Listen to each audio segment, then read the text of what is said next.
Welcome back to Sunrise Daily. Well, yes, as we look down or look forward to the elections, yes, the IGP in that comment speaking about what the force is doing to ensure that lives and property are protected and security assured as we go forward for that elections. Well, we're joined this morning now by Mr. Dafe Akpedeye, who is a senior advocate of Nigeria.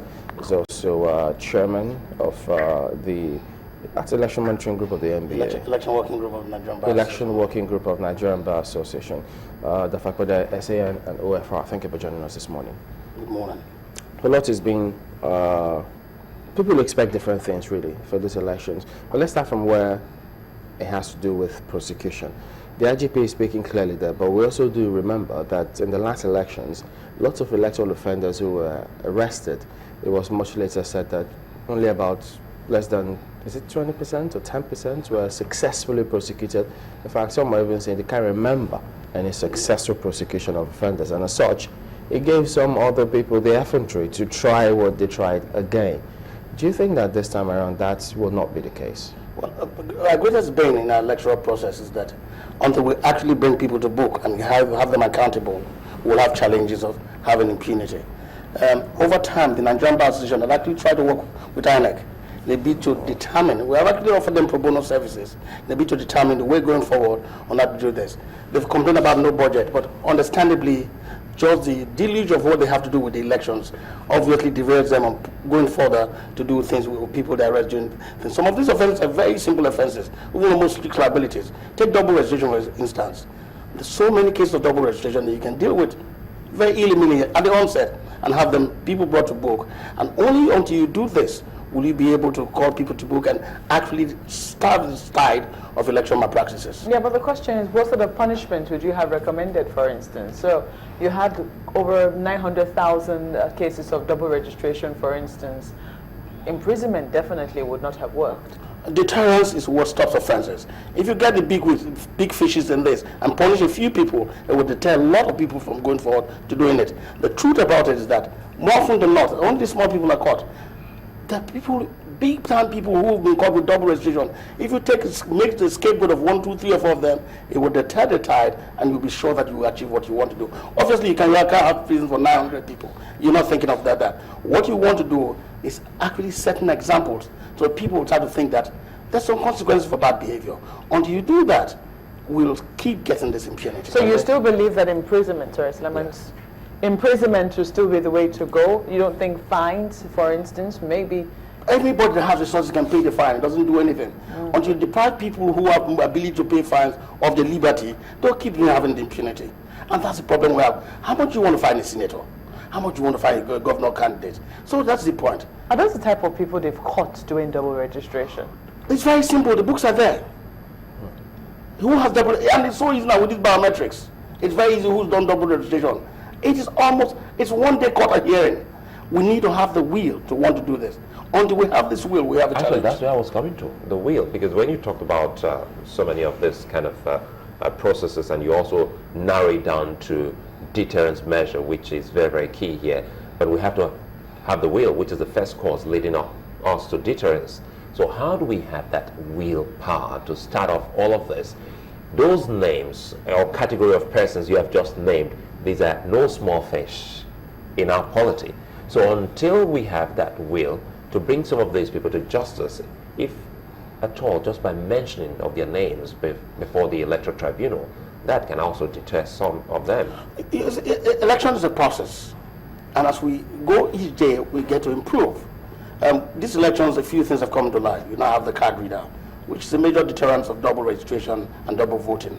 As we progress, we'll get to a point where our next process will become flawless and seamless. When you get that, you can't save the carp when the head is in trouble. Now, my analogy here is this. As your processes get better, the will come. But you need to have strong people in leadership who say, wait a minute, enough is enough. We need to do it right. Because you see, it's a vicious circle. It's a story of an egg, a chicken, which came first. You need to have the will, you need to create the will, you need to force the will. When you do that, then at a point, people will now, all you need to do is scapegoat one big person. You don't need two people. If it's possible, you get one big person and scapegoat that person. Now, the Ways Commission, Ways panel came up with a lot of issues on electoral reforms, what we need to do or we don't need to do. Perhaps this new administration will look at it. If you bring some of those things into play, then obviously we're moving in the right direction. Having said that, I've been doing this election process since 2003, and obviously over time it's improved. What has happened in our current political terrain is phenomenal, where an incumbent loses and he actually accepts defeat. For us, that is progress being made. It shows that even those who have machinery to affect the process of elections, times are changing. It's no longer business as usual. So we're in a course which is moving. Now what we need to do to fast track that course is that we need to bring to book those who flout the process. Until you do that, people will keep attempting to do it. And this perhaps more so now that we're facing state government elections, wherein it's closer to the people, that it will be a lot more fierce. And so, but do you think that we're on the path of that with the announcement of the IG that, look, a couple of people are being prosecuted? You see, the template has been set with this last election. What the feeling one is beginning to get is that things are beginning to turn right. Also, what my experience has shown is that INEC actually gets better with each passing day. One of the last problems they had with the elections on the 11th was that materials didn't arrive on time. Now they put the blame on the road transport workers. They didn't do their transport. Well, there must be somebody who will bear the blame. But the truth about it, I don't see that happening again. On Saturday, I don't see that happening again. Because you must learn by your mistakes. So you think it's too early for them to make the same mistake twice? No, I don't see them making that mistake, because whatever they did there was wrong. Like I told them when I was in IT immediately after the test, I said, you must have a plan A, plan B, and plan C on a thing as critical as that. It will cost you more money. But can you imagine if that process was derailed on the 11th, where we'll be at today? So sometimes you need to bomb this money to be able to do what is right. I expect that come next elections, they will have processes in place that if one part does not work, the other part will work. Let's look at some of the plans that they've tried, because before the elections on March 28, they tested the card readers. They had this field test in some regions, about 12 states. But at the end of the day, some states recorded successes, others very low in the performance. But when the elections came in, the reverse was the case. For the regions that failed, they had a very good timeout. And then those that succeeded had a poor showing. And then now we're talking about logistics. Now, the areas where you thought that, okay, it should go smoothly, they were the ones that had challenges. But now, and I can say this time around, where the card readers don't work, do the elections the next day. Okay. You see, what I found very curious, we all cry for change, but change is what we all resist. The card readers was a phenomenal concept, with a change which will help stem the tide of electoral malpractices. So it makes sense to force on it. But one wonders whether we should not have had a lot more practice before D-Day. We had a lot of runoff elections going to these general elections. I would have thought that would have been deployed these things a little bit more, because one of the challenges we had that even the people who were supposed to manage the card readers didn't understand how to do it. They had the cellophane device, so when you had the cellophane, it didn't work. When the police, I said, take off the cellophane, it didn't understand it working. So for me, it's learning to walk by one step. 1,000 miles start by one. When the right course on the card reader, because if it does achieve what it pretends to achieve, then it will be great.